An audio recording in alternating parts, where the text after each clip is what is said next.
A wonderful day to you all. Welcome to Nifty Sense. Today the Indian markets felt like a high-stakes chess match, where the Grandmaster was down a few pieces early on but managed a stunning late-game recovery. Did the market suddenly find a pot of gold at 1 p.m.? Not quite. The mystery today wasn't what was bought, but why the fear evaporated. After 5 days of relentless bleeding, why did the bulls suddenly charge back? The answer lies in a single diplomat's arrival speech. Sergio Gor, the new U.S. ambassador, essentially told the markets, "The trade war isn't inevitable. Let's talk tomorrow." Imagine a rubber band.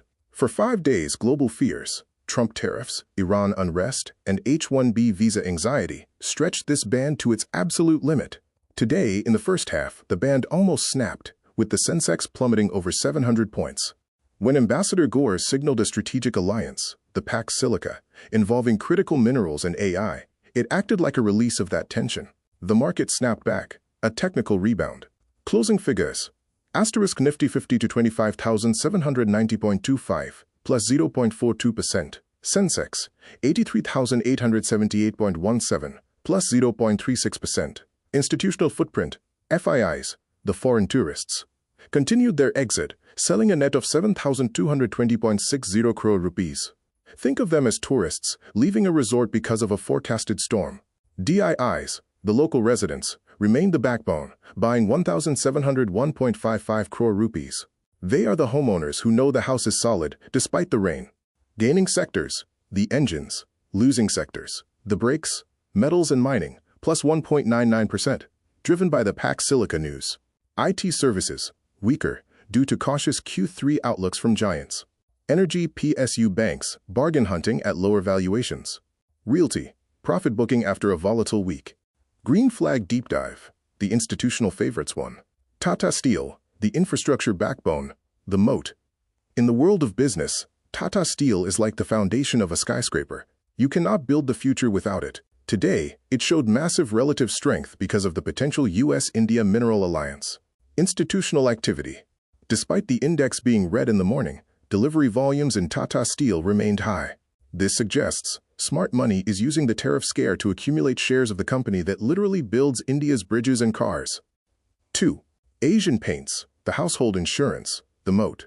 Think of Asian Paints as business insurance. No matter how the stock market swings, people will always paint their homes for festivals and weddings. The pivot. As crude oil prices, a key raw material cost for paint, slipped to 5,336 rupees per barrel today, Asian Paint's profit margins effectively got a pay raise. We saw a clear accumulation zone emerge near the 2,800 rupees levels. The psychology of the flash crash, the market's nervous system. The fire drill analogy. Imagine you are in a cinema hall. Suddenly, someone whispers, "Fire." A few people near the exit run out, the high-frequency trading algos. Then, the people in the middle rows see them running and start to panic, the retail investors. This is what happened at 10:15 a.m. today. But then, the manager walks onto the stage with a megaphone and says, "It was just a test of the alarm system." Everyone sits back down, but they are still a bit shaky. That shakiness is what we call implied volatility, IV. When IV is high, option prices go up because the insurance for your stocks becomes more expensive. The institutional footprint versus retail panic. While retail investors were looking at the red numbers on their phone screens, the DIIs, domestic institutional investors, were looking at the replacement value. Concept. If you wanted to build Tata Steel's factories and mines today from scratch, it would cost 3x their current stock market price. Lesson. When a stock is trading for less than the cost of its bricks and mortar, that is a structural moat. The smart money doesn't buy because the price is going up. They buy because the value is on sale. The Pax Silica, why semiconductors are the new oil. The silicon supply chain. In the 1970s, countries fought over oil. In 2026, the battle is over silicon and rare earth minerals. The analogy. Think of a smartphone like a high-end restaurant dish. The software is the recipe, but the chips are the secret spices. If the guy who sells the spices, China, raises prices or stops selling, the restaurant closes.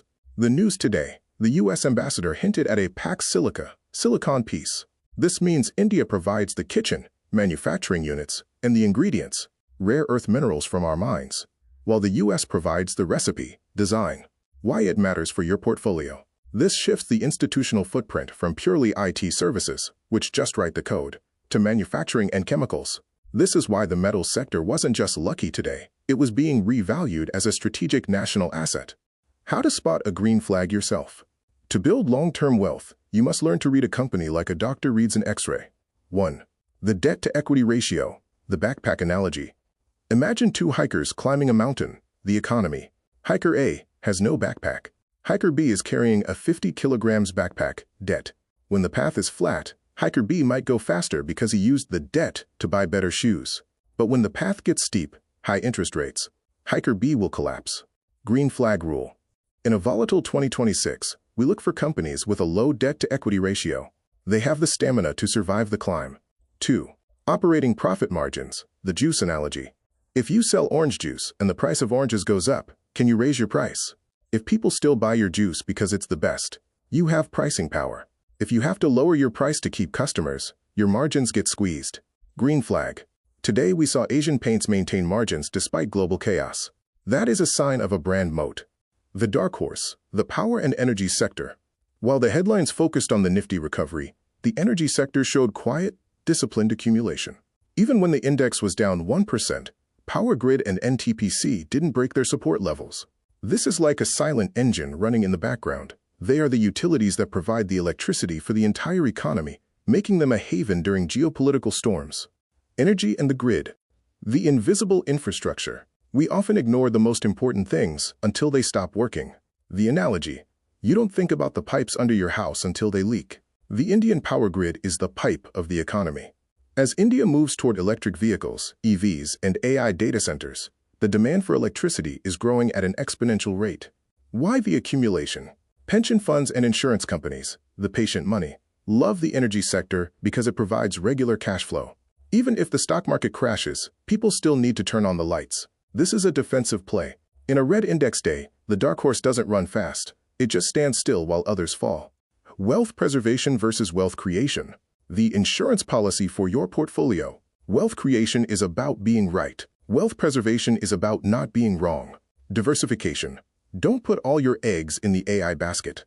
Keep some in the steel basket and some in the cash basket. The core lesson, today's recovery, proves that the Indian economy is no longer a global follower. We have our own domestic strength. Professional closing thought.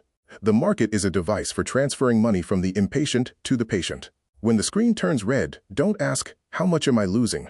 Ask, is the business I own still healthy? If the pipes, infrastructure, are intact, and the chef, management, is still in the kitchen, the dinner, profits, will eventually be served.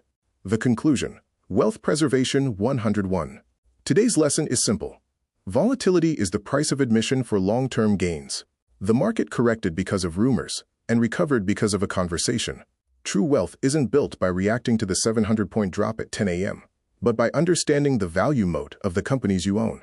Strategic thought. In a high-tariff world, own the companies that provide the soil, raw materials, and the water, utilities. As we wrap up today's briefing, remember, the ticker tape tells you the price, but the balance sheet tells you the truth. Stay disciplined, stay curious, and most importantly, stay invested in quality. This is Nifty Sense, signing off for today. See you in the next Market Pulse.